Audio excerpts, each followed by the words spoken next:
This is episode 156 of Weighing In with Travis Hartman. I am B Money, the producer. That over there is the talent, Travis Hartman, aka Weekend Trav. Congratulations to friend of the program, Mike Perry, on a 60-second TKO over Thiago Alves. We're going to get to that in a few moments. But first up on deck, Weekend Trav. We got to talk the big matchup this weekend. Canelo Alvarez taking on Jaime Munguia here on Saturday, May 4th at the T-Mobile Arena in Las Vegas, Nevada. That's the undisputed super middleweight championship, all four belts weekend, Trav, on the line with this one. What are you thinking? How are you seeing this fight play out? We got the what we think is a young upstart, but he's like 400-0, Munguia taking on Canelo Alvarez, who's been in the business for quite some time. So give the viewers and watchers at home and listeners at home your take on this fight here. Don't give me a prediction. That's going to be a separate video. But we want to hear the matchup. Jaime Munguia is 43-0. He's 27 years old. The kid is a phenomenal talent, young, has a big following in Mexico, as most Mexican fighters do. They really follow it. They get behind their fighters a lot better than Americans do. I mean, it's the truth. Mexicans really get behind their fighters. They really get behind their athletes in general. But Saul Canelo Alvarez is who we think he is, right? Like, this guy, do we really need to intro who he is? Like, he's phenomenal talent. He owns all the belts at super middleweight. But I do want to say this. I think that people are sleeping on this fight because there was a big letdown because everybody was like, oh, Canelo should fight David Benavidez, blah, blah, blah, blah. And they're like, Canelo's ducking Benavidez. I'm going to tell you guys that Jaime Munguia is an extremely tough test for Canelo, okay? Don't sleep on this fight. I think this fight has all the fixings to be an extraordinary fight with some blockbuster things going on. And I think because of Jaime Munguia's style, he does take a lot of clean shots, but he keeps coming. He takes shots to give shots. That can create for a fantastic fight. He's got the height on Canelo. He's 6 foot. He's got the youth on Canelo. He's only 27. So B Money, I just want to tell everybody, don't sleep on this fight. You know, Cinco de Mayo weekend, May 4th, which is also my wife's birthday, by the way, May 4th, happy almost birthday, wifey. But I think that people need to not sleep on this fight because they think they're going to get a big letdown because they didn't get the David Benavidez fight.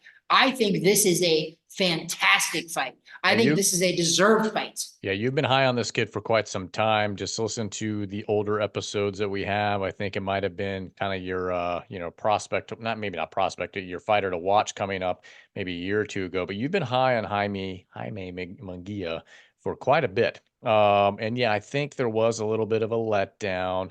Now, I've never thought that we were going to see a David Benavidez and Canelo Alvarez this weekend. I've been very forthcoming about that for many months. I've said that.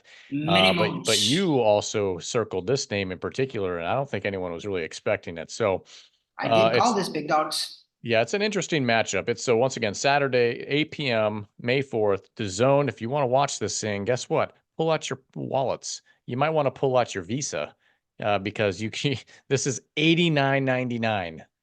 This pay-per-view. It's Canelo Alvarez, baby. It's Canelo Alvarez, man. He's the cash cow of boxing. He's the face of boxing. I don't know what the exchange rate on pesos is. Exchange rate on pesos is. I don't know what that is, but it's a lot. It's a lot. Well, so that $89 is the American pay-per-view. I don't know what it is in Mexico because they always are different. Like the UK has different prices too than America, but the American pay-per-view is $89, which, listen, I get it. That is a big price tag. I mean, things are rough right now for a lot of people. Economics are tough in America right now. But if my advice is that I think it's going to be more than worth it. I think that we just had a blockbuster type of fight with Ryan Garcia and Devin Haney. I told everybody that fight was going to be worth it. It more than was worth it. So I think the same thing, okay? I think that Jaime Munguia versus Canelo Alvarez is a very good fight. It's a high-level fight. It's a fight that is deserving. I was high on Jaime Munguia B Money a couple of years ago because he was campaigning at 154 light middleweight. He's 6 foot. He was a monster at light middleweight, which is 154. He even fought as low as 47, which is welterweight. And then he's been slowly, gradually moving up because of his height, because of his shoulders. You could always tell that he was going to move up. So I only bring that up because he's only fought, I believe, 2 fights at super middleweight, which is 168, which is where he's challenging Canelo. And I do want to make sure people realize this too. Jaime Munguia, he beats John Ryder by knockout in the 9th round, who Canelo went the distance with. Right. Okay. But I want to caution people to not compare those things side by side because John Ryder is fantastic. Don't get me wrong. Styles make fights. Okay. Stylistically, Jaime Munguia does not match up the same with Canelo as he did with David Ryder. And the reason I say that is because if you go back one more fight from Munguia, he fought Sergey Deverchenko, who gave him a run for his money. He won a 12-round decision, but Deverchenko hurt Munguia a couple of different times. And Sergey's not really a big power puncher. So I just bring that up because Canelo can punch, okay? And Jaime Munguia has some gaps in his defense, and he takes some big shots to give big shots. So look out for the fireworks. I could see a possible scenario where we see a Munguia go down, but get back up for sure because he's that tough. I don't think you're going to see Canelo go down because have we ever seen Canelo go down? The guy's chin is phenomenal. He goes up to light heavyweight and fights these monsters and still doesn't go down. Doesn't beat them. He lost to Bivol. But I think it's a fantastic fight, B-Money. Long story short is we'll make a prediction on a separate video, but I think it's a fantastic fight. I think it's worth the price tag that's on there. It's amazing. It's Cinco de Mayo weekend. Go to your friend's house, chip in some money, get about 10 people to divide that up. 6-pack of Modelo. There you go. Do your whole thing. Let me run some numbers by you, Weekend Trav. Tell me what you think about this. This is on Hard Rock Bets, the app. We're not condoning gambling by any means, but we want to see the lines here. As of right now, this is Tuesday evening. Canelo Alvarez minus 550 favorite. Munguia plus 375, not the favorite. Looks like rounds was 10.5. Give me 1 second. Total rounds 10.5. Obviously the over is minus 240. I'm thinking Vegas is considering this as more of a going the decision sort of thing. I'm looking at some of the other breakdowns. Interesting boxing exclusives here on Hard Rock Bets. If you want to take some wagers on how many knockdowns in the fight, not who's being knocked down, but number of knockdowns. One or more plus 100, 2 or more plus 325, and so on and so forth. So that makes it a little bit more interesting. If we're thinking Munguia might hit the deck once or twice, okay, I think so. I'm betting on that. There you go. 2+ knockdowns in the fight as of Tuesday evening is plus 325. And we're not saying that it's only Jaime that's going to hit the canvas, though Canelo's never really shown himself to do that. You never know. This could be another weird matchup. Last weekend, we had a weird one where the new face of boxing, the king, Ryan Garcia, surprised everybody. I love B-Money's coming around. I love B-Money coming around. So this one could be interesting too. We're going to have our prediction video drop on Friday with who we think is going to win and the method. So take that for what it's worth. You and I, we started doing that. We started pretty good. And then I think we both kind of run off course on a lot of these things. But you know, it's fun. It's fun. So Canelo Alvarez, Jaime Munguia, that's Saturday, May 4th. Undisputed super middleweight championship. That's the 168 at T-Mobile Arena, Las Vegas, Nevada.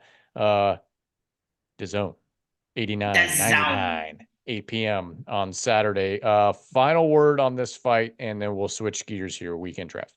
Stay tuned to our prediction videos because I'll definitely go into a little further detail quickly into my prediction, who I think is going to win. But my prediction for you guys right now watching the podcast, which by the way, thanks for watching us, is buy the fight. Worth it. Okay. I will be 100% honest. And we have been in the past. We're like, listen, the price tag is too big. I don't think it's going to be worth it. This fight's going to be worth it. I'm telling you, I know that $89, almost $100 is a lot of money to fork out of pocket. But like I said, invite some friends over, get 10 friends over, split it up. What is that? $8 a piece. If you get 10 friends over, like that's not bad. You're going to get a high quality fight for $8 if you invite 10 friends over to your house to buy this. And don't forget, there's other fights. Actually, the co-main event looks good, just a name situation only. We don't want to spend much time, any time on this. Mario Barrios is the co-main event there. Yeah. So you could be entertained, folks, for $90 this coming weekend. But however, you got to put it in perspective. There's a lot coming every weekend here for the next 2 to 3 months. A lot to consider here, but Canelo tends to usually be kind of worth it most times on this. So listen, you're right. I want to just follow up with what you just said. You're 100% correct. We, on our Weighing In with Travis Hartman Instagram page, we have posted the next from May until August. There is phenomenal amount of fights from then. I'll go really fast. Fine, let's do a give me like run on it. 10 seconds here and I'll go. May 4th, Canelo versus Munguia. May 6th, Inoue versus Neary. May 11th, Kambosos versus Lomachenko. May 18th, Fury versus Usyk. June 1st, Hrgovic versus DeBose.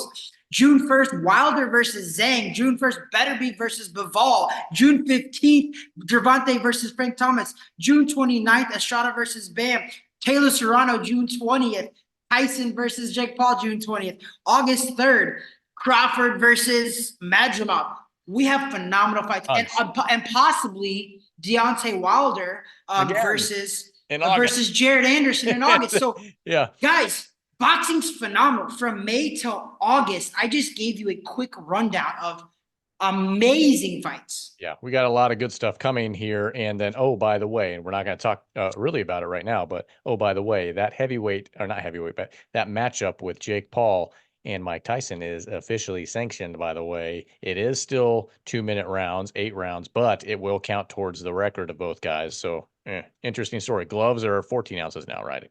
Yeah. So anyways, let's switch gears. We're going off of the boxing main event this Saturday, May 4th, Canelo Alvarez, Jaime Munguia, DAZN. And now we're going to switch and go backwards in time to this past Saturday. I mentioned it right at the start of the show. Congratulations, Mike Perry, with his 60-second TKO over Thiago Alves at Knucklemania 4 in L.A. Weekend Trav, let me throw 2 numbers at you. I already threw one of them at you. A 60-second TKO. Guess what? That translated to $600,000 in Mike Perry's wallet. What do you say about that?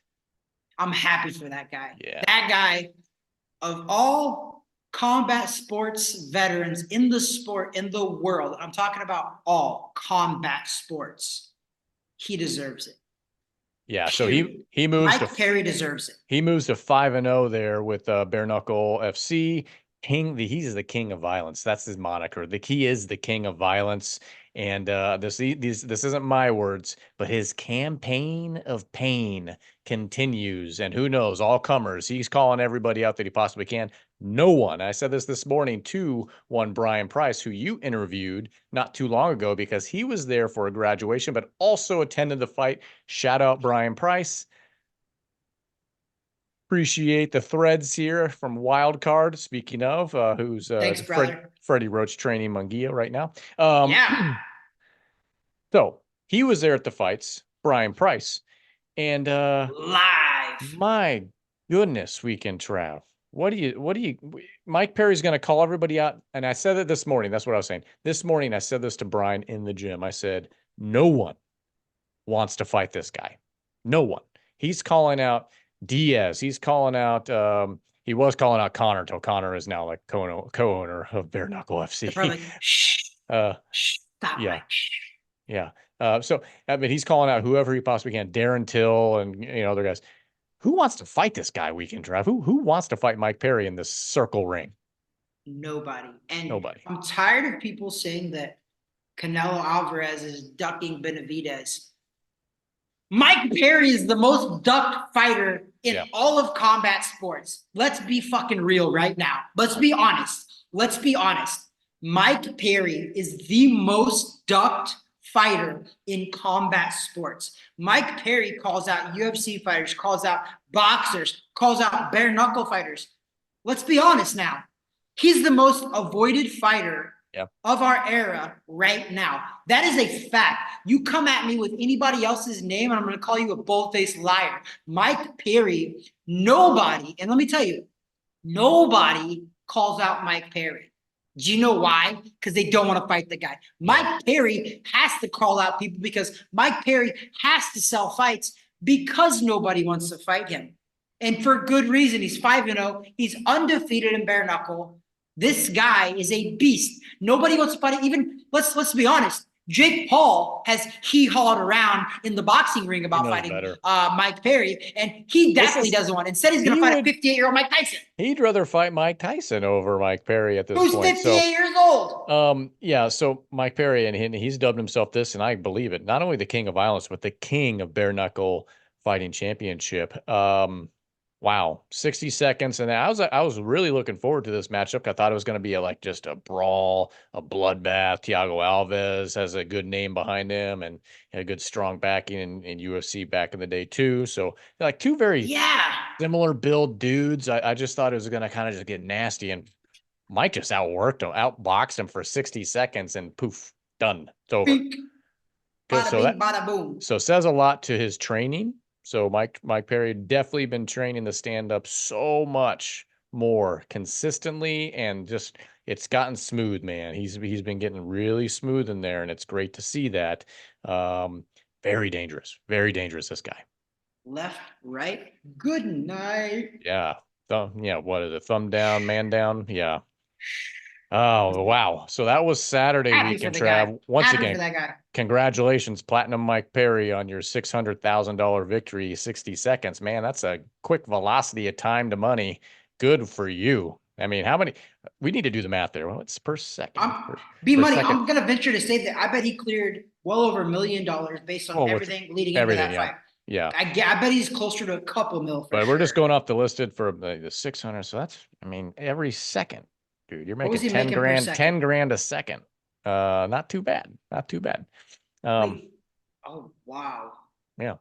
Not bad. Not bad, Not bro. bad at all. Not So bad. congratulations to you from this past Saturday. Let's go back another day. He just made 80 grand. There 8, you go. There you 9, go. So 10. we're gonna go back to the Friday. Friday there was a local that was once again Orlando show at the Caribe Royale. Weekend Travel. Why don't you speak to this one here with the guys over at BoxLab? Yes, and listen, Eric and Amari with Box Up Promotions, they told me, they said, "Listen, Travis, this is gonna be one of our best cards to date." And I was like, "No way, man! We've been to like for Yep. 3 or so years now. They had some amazing cards. One, they had Jake Paul fight there live. They had Amanda Serrano fight there live. They've had phenomenal fights live there, and I Yep. think it delivered. That Jonas Tellez was the main event, Yep. and this kid can punch, man. Yep. I think he Yep. had a knockout of the year candidate in his last fight at Caribe Royale. And then this time it went the distance, but he dropped that dude with the left hook that looked so pretty. Yep. And he must have he must have cinder blocks in those gloves, because when he hits people, man, they fall. And it's weird because that punch looked good and it looked on point, but it just didn't look like he has that type of power. But how people react when he hits them, he does have that power. So like very it's smooth phenomenal. knockout punch. Yeah, like he's a clean, smooth fighter. They had a couple heavyweights that fought on that card as Yep. well. Some heavyweights that possibly could be some like big time contenders in the heavyweight division down the road. Because think about it, Tyson Fury, Anthony Joshua, Deontay Wilder, all those guys, Jared Anderson, all those guys, they're getting up there in Yep. age. They're on their last leg for sure. I've And I'm said not this meaning many that like, times. I've said this many times, Weekend Trav. The heavyweight division right now is very top heavy in age. And there's got to be a youth movement coming. I mean, we joke a little bit, but semi-serious. You got Richard Torres out in California area. He's coming once he stops fighting Coke cans. But then you have this, when you look at shows in the Southeast, and by Southeast, I'm not just saying Southeast US, but I'm also talking islands and stuff like that. Those yeah, countries surrounding Florida, around Florida, or close to Florida. This is the hub. You want to it be is, bro. noticed. You need to get on these BoxLab shows. This is the way. This is the way in order Yep. to make it, for those guys. And trust me, they feed in from other parts of the country and world for that matter to be on these shows. But my goodness, the talent level and the kind of fights that they're putting forth at the Caribe with BoxLab, on the zone, by the way, very, very solid and very solid output. Those guys, I think when they told you that was going to be their best show to date, they probably weren't really wrong on that. That was pretty good top to bottom, in my opinion. No, dude, their main event was that Jonas Tellis, who's 7-0, Yep. fought a 19-0 guy at light middleweight, which is 154 limit. Tony Aguilar did a rematch against Alexander Vega, which I told everybody was probably going to steal the show, and it probably did. It's a phenomenal fight. Tony Aguilar won the rematch again. He's 11-0 now with one draw, and he also fought our boy Corey Marksman and got a draw. That's his only draw. Run that one back, by the way. Serious. Hey, Tony Aguilar, Corey Marksman, run that one back. That's deserving. That is very deserving. But that whole card was phenomenal. Their heavyweight, I believe, was Daniel Perro. Yep. I don't speak very good Spanish, but I believe that's how you say his name. Phenomenal talent. Daniel Perro. He won by TKO. Phenomenal guy. So BoxLab is continuing to do more. You know what? Honestly, B Money, even though we were high on them in the beginning, I think they've even exceeded our expectations. I do, because they've brought big time, big money, big money plus big fighters fights right here in Orlando at the Carib Royale. We're not talking about they didn't go to Amway Center or whatever it's called now where the Orlando Magic play. They're doing it at the Carib Royale, which is 12 minutes from my house. Important. I love it. Important item of note that we're not mentioning from the show on Friday was the debut of Jake Paul's new haircut. I don't know if you saw this thing. I did. As he was helping on the commentating table, this mop that he has now, I couldn't tell if it was a joke, if it was his real hair. I don't know. I feel like I've seen him more recently than that. But he introduced. How do you even describe it, Weekend Trav? How do you describe the haircut of Jake Paul? So it's like a combination between a mullet and a perm. Yeah. And I've come to find out, I thought he looked a little chunky, and I think he did. He's put on weight. Well, they have to fight. There's somebody saying, right? Yeah, but he always fought about 190 anyway. He's got to be over 200. But he looks a little puffy. He looks a little swole. All right. Yeah. So we'll talk about that fight coming up in a few weeks, but still, that was the interesting item of note from the show on Friday. But Weekend Trav, final word on this one. Alexis Shapiro made his pro debut at super middleweight. This is a recent signee from Amanda Serrano. Oh yeah, that's right. He was there for it. He won by KO. The kid looks fresh. Kid looks good. So I want to say congratulations to Alexis Shapiro, and congratulations to Amanda Serrano, who is now furthering her platform and bringing people with her. We always say it, B Money, not we. You've said it. Rising tide raises all ships, right? Amanda Serrano's doing that because Jake Paul did that for her. So as much as we want to hate on Jake Paul, it's helping. It's have a spider web effect, meaning Jake Paul helped her. She's helping others. She signed girl fighters. She signed male fighters. They're doing good for boxing. Pay it forward on that one. So that's the roundup there from this past weekend, and obviously the fights that are coming up this Saturday. We're going to drop our prediction video for Canelo Alvarez, Jaime Munguia on Friday, so stay tuned. If you're not subscribed yet to the show, please do so below. Hit the thumb up button if you'd like to give us a little love here, as well as subscribe. Hit the bell icon if you want to be notified anytime we drop some new content on YouTube. It also goes to Rumble. Our audio goes to Spotify, iHeartRadio, iTunes, all that good stuff too. So we appreciate all the support. Weekend Trav, this is episode 156. Final thoughts, over to you. Look at our boxing lineup. Go to our Instagram page, Weighing In with Travis Hartman. We update that thing daily, multiple times daily. Boxing, B-Money, I know I said it last year. 2023 was the Jordan year. We did see phenomenal fights. But can you not look at the first half of this year, the first quarter of this year already? Phenomenal. I feel like this year is better than last year. I didn't think it was possible, B-Money, but I don't care what anybody says. I am partial, yes, and biased because I love boxing. But shut the front door, because boxing by far is the #1 combat sport in the world. There you go.